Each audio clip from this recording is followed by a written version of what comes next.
کو کافی حد تک بیک فٹ پہ جانا پڑا. ٹھیک ہے, یہ ایک کامیاب طرح کی تحریک تھی کہ اس میں مسلمانوں نے اپنے ایمز کو بھی ریئلائز کیا اور ان کو اچیو کرنے کے لیے کوششیں بھی کی.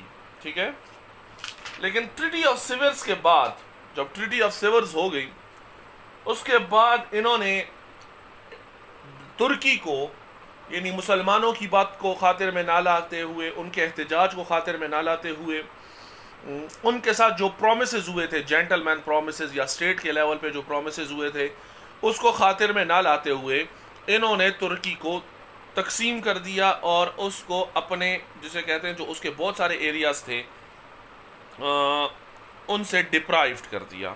ٹھیک ہے, ان ایریاز سے ان کو ڈپرائیوڈ کر دیا. اچھا, اب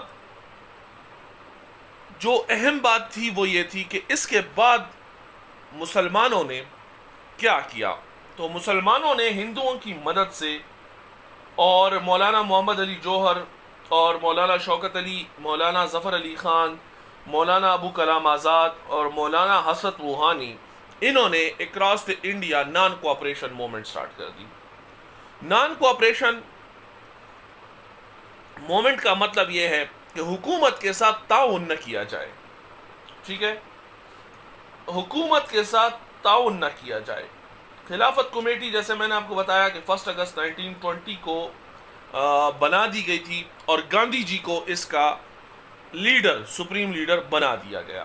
ٹھیک ہے, نان کوآپریشن موومنٹ کا مطلب یہ ہے تعاون نہ کرنا, حکومتی امور میں تعاون نہ کرنا, یعنی حکومت سے لا تعلق رہنا, حکومتی امور میں تعاون نہ کرنا. اس کی بڑی ہسٹری ہے اور خاص کر 2 شخصیات بر صغیر پاک و ہند میں اس کے بہت ریگولر پریکٹسر تھے, ایک گاندھی جی اور ایک غفار خان المعروف باچا خان. ٹھیک ہے, جو اسفندیار ولی ہے اس کے دادا. یہ دونوں جو تھے یہ عدم تشدد کے بہت بڑے پیروکار تھے, یا خود کو عدم تشدد کے بہت بڑے ریپرزنٹیٹیو کے طور پر مانتے تھے. ان کا طریقہ احتجاج مختلف تھا اور قوموں سے, یا اور جو طریقے ہیں ان سے مختلف تھا. ایک تو ان کا احتجاج پرامن رہتا تھا اور ان کی طرف سے کسی سنگل موقع پر بھی فورس کا استعمال نہیں ہوتا تھا, اور یہ فورس کا جواب بھی پیسفلی دیتے تھے. ٹھیک ہے, جبکہ اسی طریقہ کار کو پھر گاندھی نے بھی فالو کیا اور انڈیا میں بھی یہ چیز کافی مقبول ہوئی. ٹھیک ہے, اوریجنل جو اس کے انیشیٹر تھے وہ باچا خان تھے. ٹھیک ہے, جو کہ اے این پی کے اس ٹائم کے لیڈر, نیپ ان دنوں اس کو کہا جاتا تھا, نیشنل عوامی پارٹی, اس کے لیڈر تھے اور پختون پرست تھے, یعنی نیشنلسٹ لیڈر تھے.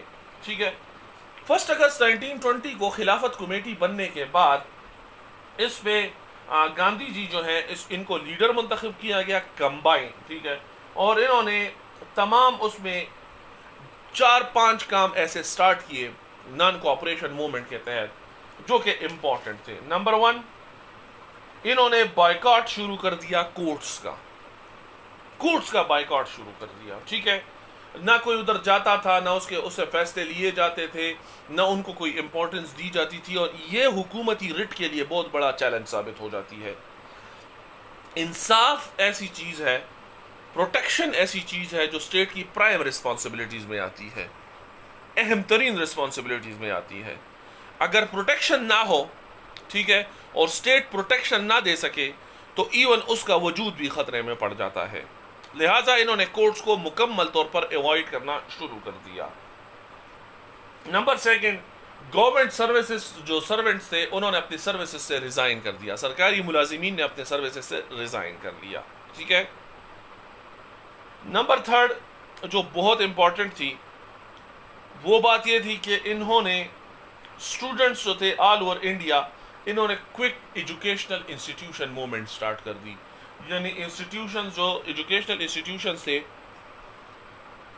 حکومت کی طرف سے, اس سے استفادے دیا, اس سے ساری آپ کہہ سکتے ہیں کہ اس سے قطع تعلق کر لیا, اس سے میں ایجوکیشن اپنی کنٹینیو نہیں رکھی. ٹھیک ہے, اور بہت سارے لوگوں نے جو برٹشرز کی طرف سے ٹائٹلز ملے تھے, جو جسے آپ کہہ سکتے ہیں آنرری ٹائٹلز ملے تھے, وہ واپس کر دیے. ٹھیک ہے, وہ آنرری ٹائٹلز واپس کر دیے. محمد علی اور برادران جو تھے محمد علی جوہر اور مولانا شوکت علی، ان دونوں کو ہائی ٹریزن، یعنی بہت زیادہ جسے کہہ سکتے ہیں کہ ہائی ٹریزن کی بنیاد پر غداری کے مقدمے میں ان کو جیل میں ڈال دیا گیا 2 سال کے لیے، ٹھیک ہے. اور یہ بڑی ہی مشکل دہ قسم کی جیل تھی کہ جس میں ان کے ساتھ سلوک بہت زیادہ برا کیا جاتا تھا، ٹھیک ہے. اس کے بعد نومبر 1921 میں سول ڈس اوبیڈینس سٹارٹ ہو گئی. اب یہ نان کوآپریشن موومنٹ کی سیکنڈ سٹیج ہے، ٹھیک ہے. سول ڈس اوبیڈینٹ موومنٹ جو ہے یہ سٹارٹ ہو گئی. سول ڈس اوبیڈینٹ موومنٹ کا جو سول ڈس اوبیڈینس موومنٹ جو تھی، اس میں 2 کام کیے گئے، ٹھیک ہے. ایک تو یہ کہ ایک کال دے دی گئی کہ آپ قانون توڑ سکتے ہیں، ٹھیک ہے. اس سے پہلے کے جو مومنٹس تھے اس میں قانون توڑنے کی اجازت نہیں تھی، بلکہ اس میں آپ کو قانون کے دائرہ کار میں رہتے ہوئے ہی مسائل کو حل کرنا تھا، ٹھیک ہے. اب ایک تو یہ وہ دے دیا گیا کہ آپ قانون توڑ سکتے ہیں، نمبر 1. نمبر 2، آپ ٹیکسز جو تھے وہ ریجیکٹ کر سکتے ہیں گورنمنٹ کو. گورنمنٹ جو ہے، حکومت جو ہے، وہ عام عوام کے ٹیکسز پر ہی چلتی ہے، ٹھیک ہے. اب آپ کو یہ ان کی طرف سے اپیل کر دی گئی یا ان کی طرف سے کمپلیٹلی اجازت دے دی گئی کہ آپ ایک تو لا توڑ سکتے ہیں جہاں پر آپ کو لگے کہ یہ لا ہمارے پرپس کے اگینسٹ آ رہا ہے. انگریزوں کا یہ قانون ہمارے بہت سارے جو اچیومنٹس ہیں ان کو نلیفائڈ کر سکتا ہے، یا ہمیں بہت سارے اچیومنٹ سے روک سکتا ہے، حکومت کو ہمارے اختیار میں فیصلہ دینے پر مجبور کر سکتا ہے. آپ اس قانون کو توڑ سکتے ہیں. ایک تو یہ بھی فیصلہ کیا گیا. نمبر 2 جو اہم بات کی گئی وہ یہ تھی کہ آپ ٹیکسز جو ہیں، ٹھیک ہے، وہ ریفیوز کر سکتے ہیں. اب گورنمنٹ کا سارا دار و مدار جو ہے، گورنمنٹ کی ساری ڈپینڈنسی جو ہے وہ ٹیکسز پر ہے. Without taxes a government can't survive, ٹھیک ہے. ایک ٹیکسز کے بغیر ایک حکومت بالکل سروائیو ہی نہیں کر سکتی. تو لہٰذا ان کو یہ کہا گیا کہ آپ ٹیکس بھی مت دیں تاکہ گورنمنٹ مزید مجبور ہو، ٹھیک ہے. اور بھی وہ تمام ذرائع استعمال کریں جس سے حکومت مجبور ہو سکے یا ان کو ہم ان کے نیز پر لا سکیں، ٹھیک ہے. پھر اس میں جو اہم بات تھی وہ یہ تھی کہ 30,000 جیسے کثیر تعداد میں لوگ اس کال کے اگینسٹ گرفتار کیے گئے. یعنی ان لوگوں نے یا تو لا توڑا، وہ لوگ یا تو وہ ٹیکس نہیں دے رہے تھے، لہٰذا ان کو گرفتار کیا گیا. اوکے. اب بچے جو ایسی چیزیں 2 میں ڈسکس کرنا چاہ رہا ہوں جس نے اس تحریک کو نقصان پہنچایا، ٹھیک ہے، جس نے اس تحریک کو ڈاؤن کیا. اور یہ تحریک جو کہ کبھی اس پوزیشن پر جا رہی تھی کہ حکومت کو ڈکلائن میں لے آئے، حکومت کو مجبور کرے، اور اچھی خاصی حکومت کو پہنچی تھی، اچھی خاصی ان کو نقصان بھی ہوا تھا. اور ان کی رٹ جو ہے، گورنمنٹ کی جو رٹ ہوتی ہے، ٹھیک ہے، جو بالادستی ہوتی ہے گورنمنٹ کی، اس کو بھی اچھا خاصا نقصان پہنچا تھا، ٹھیک ہے. یہ سب باتیں ہوئی تھی. اب موپلا اپرائزنگ جو ہے، اس نے، اور ایک اور واقعہ ہے، ان 2 واقعات نے اس یونٹی کو، جو ہندو مسلم یونٹی تھی، زیادہ دیر تک پنپنے نہیں دیا، بلکہ اس میں درار ڈالی گئی، ٹھیک ہے. اس کو جسے آپ کہہ سکتے ہیں انڈرمائن کیا گیا، اس کو بہت زیادہ نقصان پہنچایا گیا، ٹھیک ہے. ایک ہے موپلا اپرائزنگ. اپرائزنگ کہتے ہیں ابھار کو، کسی کے خلاف بغاوت کرنے کو، کسی کے خلاف اٹھ کھڑے ہونے کو. موپلا ایک قوم ہے، ایک نیشن ہے جو انڈیا کے ساؤتھ میں رہتے ہیں، مسلم نیشن ہے، ٹھیک ہے. یہ بنیادی طور پر فشر مین ہے، اور کچھ اور بھی ان کی ایکٹیویٹیز ادھر اویلیبل تھیں. یہ خود کو عرب ڈیسیڈنٹس کہتے ہیں، اور ان کے خیال میں کہ جو پہلے عرب آئے تھے یہاں انڈیا میں، ٹھیک ہے، بہت پہلے کہ عرب آئے تھے پچھلے ملینیم میں، جب عرب آئے تھے تو یہ ان کی اولاد ہے، ٹھیک ہے. اور ان سے یہاں یعنی ان کے ڈیسیڈنٹس ہیں، ان کے یعنی کہ آباء و اجداد عرب سے جا کے ملتے ہیں. یہ قوم جو موپلا ہے ان کے درمیان اور یہودی لینڈ لارڈز کے درمیان ایک پیورلی لوکل ایشو پر، یعنی کوئی لوکل ایشو تھا جس میں آپ کہہ سکتے ہیں غلے کی تقسیم ہو سکتی ہے، جو پروڈکٹس ہیں ایگریکلچر، کوئی اور راستہ بھی ہو سکتا ہے، کچھ اور بھی ہو سکتا ہے، لیکن تھوڑے سے لینڈ پر ایشو ہو سکتا ہے. یہ پیورلی ایک لوکل ایشو تھا. اس کا ہرگز تعلق مذہب سے نہیں تھا، اس کا ہرگز تعلق اس وجہ سے نہیں تھا کہ کوئی مسلم ہے یا ہندو ہے اس وجہ سے یہ جھگڑا ہوا، نہیں. یہ پیورلی ایک interest based, interest driven issue تھا، ٹھیک ہے، لوکل، صحیح ہے. لیکن اس نے یہ جب ایشو سٹارٹ ہوا اور کلیشز ہوئے، انگریزوں کو مسلمانوں اور ہندوؤں کے درمیان رفٹ، مسئلہ اور پرابلم کو زیادہ کرنا، ٹھیک ہے، کہ ان کے درمیان اختلافات اور زیادہ ہو جائیں، اس کا موقع ہاتھ آ گیا، ٹھیک ہے. اور پھر انہوں نے اخبارات کے ذریعے، جسے آپ افواہ کہتے ہیں، یعنی اس میں آپ کہہ سکتے ہیں کہ غلط افواہوں کے ذریعے، ٹھیک ہے، پروپیگنڈے کے ذریعے تشہیر کی گئی پکچرز اس اخبارات میں، اس کی تھوڑی سی وہ جسے آپ کہہ سکتے ہیں کہ اس طرح کے اس کے خاکے شائع کیے گئے، کارٹونز شائع کیے گئے، اور دونوں سائڈ کی کمیونٹیز کو یہ بتلانے کی کوشش کی گئی، یہ میسج کنوے کرنے کی کوشش کی گئی کہ یہ جو دوسری کمیونٹی ہے نا، یہ آپ کے ساتھ زیادتی کر رہی ہے. دیکھیں آپ ان کے ساتھ کھڑے ہیں نان کوآپریشن موومنٹ میں، آپ ان کے ساتھ کوششیں کر رہے ہیں، اور یہ لوگ آپ کے ساتھ زیادتی کر رہے ہیں یا آپ کی پیٹھ پہ چھرا گھونپ رہے ہیں. ناؤ ایکسٹریمسٹ سائڈز جو بوتھ سائڈ سے تھے، ایکسٹریمسٹ ویوز جو تھے دونوں سائڈ کے، یعنی خواہ وہ مسلمس تھے، خواہ وہ انڈینس تھے، ہندوز تھے، دونوں کے درمیان اس پہ بڑی اپرائزنگ ہوئی، دونوں کے درمیان اختلافات بہت زیادہ ہوئے، اور ایٹ دا اینڈ آخر میں جا کے یہ نان کوآپریشن موومنٹ کے خاتمے پر بالکل ہی جدا ہو گئے، ٹھیک ہے. پھر نمبر سیکنڈ تھی چورا چوری انسیڈنٹ. 1922 میں ایک مشتعل، جسے آپ کہہ سکتے ہیں کہ کنٹرول میں نہ ہونے والے احتجاجی گروہ نے، ایک جمگھٹے نے، چورا چوری ایک جگہ ہے، ٹھیک ہے، ایک اسمال ٹاؤن ہے اتر پردیش میں، وہاں پر پولیس اسٹیشن کو آگ لگا دی. اور ایک کچھ اس میں کہتے ہیں کہ 20، میں نے تو 24 سنا تھا کہ 24 پولیس مین جو ہیں اس میں جل گئے، ٹھیک ہے. اب یہ مومنٹ پیورلی ان کی لوکل تھی، اس سے نہ مسلمان لیڈرشپ کو کوئی سروکار تھا، نہ ہندو لیڈرشپ کو، نہ اس کا حکم کسی ایک بھی لیڈرشپ نے دیا تھا. یہ میں آپ کو کہہ رہا ہوں پیورلی ایک لوکل انسیڈنٹ تھا، جس سے اس مشتعل گروپ نے ایک آپ کہہ سکتے ہیں کہ ایک ہیومن اس سے ڈگنیٹی سے، ہیومن اس سے بہت بلو ایک کام کیا اور زندہ لوگوں کو جلا دیا، ٹھیک ہے. حالانکہ وہ پولیس مین بھی تو انڈین تھے، ٹھیک ہے، ان کو جلا دیا. اس مومنٹ کے بعد گاندھی جی نے سول ڈس اوبیڈینٹ موومنٹ جو ہے وہ وڈرا کر لی. اب یہ بھی ممکن ہے کہ اس کو گورنمنٹ کی طرف سے انیشیٹ کیا گیا ہو، اس جسے آپ کہتے ہیں کہ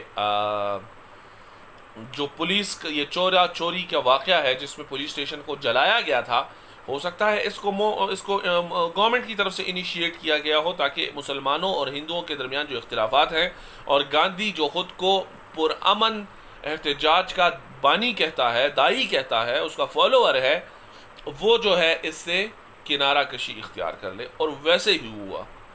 it was as the trip was set, ٹھیک ہے، ٹریپ جس طرح سیٹ کیا گیا تھا اسی طرح ہوا، ٹھیک ہے. اور اسی طرح ہونے کے بعد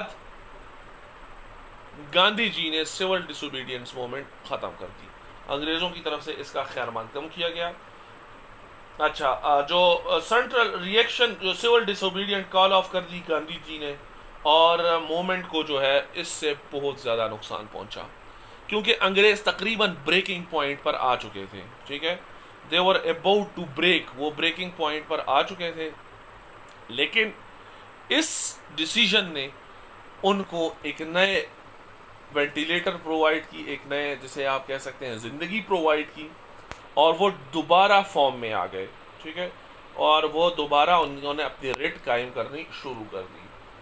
لیڈرشپ جو تھی ہندو بھی گاندھی جی کے علاوہ اور مسلمز بھی، یہ بہت زیادہ اس بات پر خفا تھے، ٹھیک ہے، اور انہیں یہ کہا گیا کہ اس ڈیسیجن کے لینے سے جسٹیفیکیشن جو ہے وہ نہیں ہوئی، ٹھیک ہے، جسٹیفیکیشن نہیں پرووائڈ کی گئی، بلکہ یہ موومنٹ جو ہے یہ شاید بہت ہریلی، بہت جلدی میں لیا گیا ہے، ٹھیک ہے، اس وجہ سے بھی اس میں کافی ایک پرابلمز ہوئی اور اختلافات کھل کے سامنے آ گئے، ٹھیک ہے۔ ایبولیشن آف خلافت، خلافت موومنٹ مارچ 1924، 3 مارچ 1924 کو خود بخود ختم ہو گئی، ٹھیک ہے۔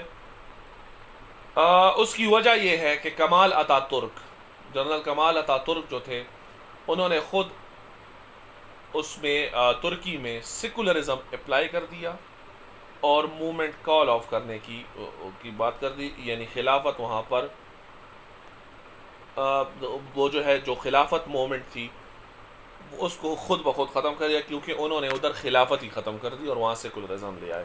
بچے چودھری جو کو کیا ہے، ہاں عبید اللہ، آپ کیا کہہ رہے ہیں، کون سے مسلمز یہ کر رہے تھے یا ہندوز کون سے کر رہے تھے؟ یہ خلافت موومنٹ کی جو موومنٹ تھی اس میں ہندو اور مسلم ساتھ ساتھ تھے، دونوں ہی سول ڈس اوبیڈینس کر رہے تھے، دونوں ہی ملکگیر احتجاج کر رہے تھے، دونوں کی طرف سے یہ چیزیں شامل تھیں۔ پھر بعد میں اختلافات کی وجہ سے پرابلمز کریٹ ہوئی، ٹھیک ہے بچے۔ اچھا، اب جو دوسری اس میں ہے کہ خلافت موومنٹ کے ریزلٹ اور کانسیکوینسز کیا تھے۔ خلافت موومنٹ مسلمان ہار گئے تھے، ٹھیک ہے، مسلمانوں کا جو کور مقصد اس میں تھا اس کو وہ حاصل نہ کر پائے۔ وہ کور مقصد تھا خلافت کو بچانا، لیکن مسلمان خلافت کو نہ بچا پائے۔ یہ بات بالکل صحیح ہے، یہ حقیقت بھی ہے، ٹھیک ہے، لیکن جو دوسری اہم بات ہے اسی معاملے میں کہ اس نے مسلمانوں کو ملکگیر سطح پر احتجاج کا تجربہ بھی دیا، مسلمانوں کو یہ ٹیسٹ بھی دیا کہ اگر وہ چاہیں تو حکومت کو کبھی بھی کہیں بھی کسی بھی معاملے میں اپنے مطالبے پر لا سکتے ہیں، اور یہ تمام فورسفل مینز کے علاوہ ہو سکتا ہے، اس میں کہیں تشدد کا عنصر شامل نہیں ہو سکتا، ٹھیک ہے، اس میں تشدد کے بغیر بھی یہ کام ہو سکتا ہے۔ اور یہ بہت بڑی کامیابی تھی کہ جب صرف موومنٹس کے ذریعے، جب صرف پیسفل پروٹیسٹ کے ذریعے مسلمان اس قابل ہو سکتے تھے کہ وہ حکومت سے اپنا احتجاج، اپنی بات منوا سکیں۔ اس سے پہلے جو مسلمز کی سچویشن تھی وہ سمپل تھی، وہ وار کی تھی، وہ یا لا تعلق بن جانے کی تھی یا جنگ اور ان کے ساتھ لڑنے کی تھی۔ اب کی جو پوزیشن تھی وہ چینج ہو گئی، ٹھیک ہے، اب کی پوزیشن چینج تھی۔ اب مسلمان بہت پرامن طریقے سے ان کو یہ لگا کہ ہم حکومت سے اپنی باتیں منوا سکتے ہیں۔ اس نے مسلمانوں کو پولیٹیکل شعور دیا، پولیٹیکل اویئرنیس دی، ان کو یہ ریئلائز کروائی کہ ان کی نمبر، ان کی اہمیت بہت زیادہ ہے، اگر وہ چاہیں تو کسی بھی لمحے حکومت کو ڈکلائن میں لا سکتے ہیں، اگر وہ چاہیں تو کسی بھی لمحے حکومت سے اپنے فیصلے منوا سکتے ہیں، اور شاید حکومت ان کو لاٹھی سے ہانکے نہیں بلکہ ان کو بہت باعزت طریقے سے ٹریٹ کرے۔ اگر وہ یونائٹڈ ہو جائیں تو وہ بہت کچھ اچیو کر سکتے ہیں۔ یہ پولیٹیکل شعور آیا خلافت موومنٹ سے، حالانکہ ناکام ہوئی تھی، ٹھیک ہے، حالانکہ اس کی کامیابی کے چانسز نہیں تھے، کیونکہ وہ جو دوسری بات جو تھی اس میں یہ تھی کہ جو خلافت جس کے لیے بنائی گئی تھی وہ خلافت ہی ختم ہو گئی۔ کمال اتا ترک نے خلافت 3 مارچ 1924 کو ختم کر کے وہاں پر سیکولرزم لے آئے اور خلافت کو ختم کر دیا، ٹھیک ہے۔ اب جو اس میں تیسری بات ہے کہ it was a step towards liberation of India, India کی آزادی کے لیے ایک بہترین قدم تھا، ٹھیک ہے، it was a step towards the liberation of India, India کی آزادی کے لیے ایک بہترین قدم تھا، ٹھیک ہے، کہ مسلمانوں نے اس کے بعد انگریز غلامی سے آزادی کے خواب دیکھنا شروع کر دیے، ٹھیک ہے، مسلمانوں نے اسی کے بعد انگریز غلامی سے آزاد ہونے کے خواب دیکھنا شروع کر دیا، اور دیکھیں جسٹ مور دین 23 ایئرس پھر انہوں نے غلامی سے آزادی حاصل کر بھی لی اور انگریزوں کو اس خطے سے بے دخل کر دیا، ٹھیک ہے۔ یہ بہت امپورٹنٹ ہے بچے کہ اس تحریک کے بعد نہ صرف مسلمانوں کو بلکہ ہندوستانیوں کو یہ موقع میسر آیا اور یہ بات ریئلائز ہوئی کہ انگریز جو ہے وہ انڈسپینسیبل نہیں ہے، وہ ناقابل تسخیر نہیں ہے، ان سے بات منوائی بھی جا سکتی ہے اور ان کو مجبور بھی کیا جا سکتا ہے، ان کو ڈکلائن میں بھی لایا جا سکتا ہے، ٹھیک ہے، یہ تمام اس میں ہو گئی۔ اچھا، دوسرا یہ کہ اس مومنٹ نے ترکوں کو بہت زیادہ حوصلہ دیا۔ وہ جنگ جو وہ 1918 میں ہار گئے تھے، اگر انہوں نے 1924 تک فائٹ کیا اور یورپینز کو اپنے علاقوں سے بے دخل کیا، ان کو وہاں سے نکالا، تو اس میں اس تحریک کا بہت بڑا حصہ تھا کہ ان کی تقاریر کو ترک زبانوں میں ٹرانسلیٹ کر دیا جاتا تھا، ٹھیک ہے، اور وہاں پر ان کے حوصلے بڑھائے جاتے تھے۔ یہ بہت امپورٹنٹ تھا، اور اب جو ترک اور پاکستانیوں کا ایک خاص تعلق ہے، آپ بھی ارطغرل کے بہت بڑے فین ہوں گے، ٹھیک ہے، یہ جو تعلق ہے، اسی تعلق کے بنا پر اس کی وجہ خلافت مومنٹ میں مسلمانوں کی طرف سے حوصلہ افزائی بھی ہے۔ ایون 2005 کے زلزلے میں ترک نے پاکستانیوں کی بہت زیادہ مدد کی، یا 2010 کے سیلاب میں۔ اس کی وجہ یہ تھی کہ وہ یہ کہہ رہے تھے کہ یہ وہ لوگ ہیں جنہوں نے ہماری خلافت جو ان سے کوسوں دور تھی اس کو بچانے کے لیے اپنی جانیں گنوائی ہیں، ان کے آباء و اجداد نے اس کے لیے محنت کی ہے، اس کے لیے اسٹرگل کی ہے، ٹھیک ہے۔ یہ بچے اس کا سیکنڈ وہ تھا۔ اب نمبر تھرڈ، دو شخصیات اس تمام تحریک سے لا تعلق رہی۔ وہ شخصیات بہت امپورٹنٹ بھی تھیں، ان شخصیات کا اپنا اثر بھی تھا، لیکن وہ اس موومنٹ کا حصہ نہیں رہے۔ ایک قائد اعظم اور ایک علامہ اقبال، ٹھیک ہے، دونوں یہ سمجھتے تھے کہ ایجیٹیشن کی جو پالیٹکس ہے، جو احتجاج کی پالیٹکس ہے، جو زور اور غضب کی پالیٹکس ہے، اس سے کچھ نہیں حاصل ہوتا۔ انہیں لگا کہ اگر آپ کو چینجز لانی ہے تو اس کا ایک طریقہ کار ہے جمہوریت ہے، اس کا ایک طریقہ کار ہے کہ آپ کانسٹیٹیوشنلی کوشش کریں۔ بہت سارے لوگ یہ سوال پوچھتے ہیں کہ قائد اعظم کی شخصیت میں ایسی کیا خاص بات تھی کہ وہ اپنی ساری زندگی کبھی جیل نہیں گئے، انہوں نے کبھی جیل میں، جسے آپ کہتے ہیں کہ ان کو کبھی جیل نہیں ہوئی۔ اس چیز کی سب سے بڑی اہم بات ایک ہی ہے، اور وہ ہے کہ انہوں نے کبھی قانون کی خلاف ورزی نہیں کی۔ وہ ہمیشہ قانون کے دائی رہے، قانون کو فالو کرنے والے رہے، اور ان کے بہت مشہور قولوں میں ایک قول یہ بھی ہے کہ آپ قانون کو اپوز مت کریں، بلکہ ایک پوزیشن اٹینڈ کریں جہاں آپ قانون کو قانونی طریقے سے چینج کر سکتے ہیں، ٹھیک ہے۔ تو لہٰذا دو شخصیات اس تمام اس سے لا تعلق رہیں، جس میں ایک شخصیت جو تھی وہ قائد اعظم کی تھی اور دوسری شخصیت علامہ اقبال کی تھی، ٹھیک ہے۔ بہرحال یہ ایک مومنٹ تھی جس نے مسلمانوں کو کافی ایک فائدہ بھی پہنچایا، ان کو پریکٹیکل پالیٹکس کا سبق بھی سکھایا، آگے بڑھنے کے لیے یونٹی کی اہمیت کا بھی اندازہ دیا، اور number 4 last but surely not the least, ہندوؤں پر آئندہ اعتبار نہ کرنے کا سبق بھی سکھایا کہ اگر آپ ان پر اعتبار کریں گے، ان پر ڈیپینڈنٹ ہوں گے، اپنے زور بازو پر یقین نہیں رکھیں گے، تو عین کامیابی کے قریب پہنچ کر وہ آپ کو ابینڈن کر دیں گے اور آپ سے راستہ موڑ لیں گے، ٹھیک ہے۔ یہ بھی ان کو ایک بہت امپورٹنٹ سبق مل گیا، جس کے بعد انہوں نے اپنے آپ پر خود بھروسہ کرنا شروع کیا، مسلم لیگ کو ڈیولپ کیا، اور ایٹ دا اینڈ وہ پھر پاکستان حاصل کیا، ٹھیک ہے بچے۔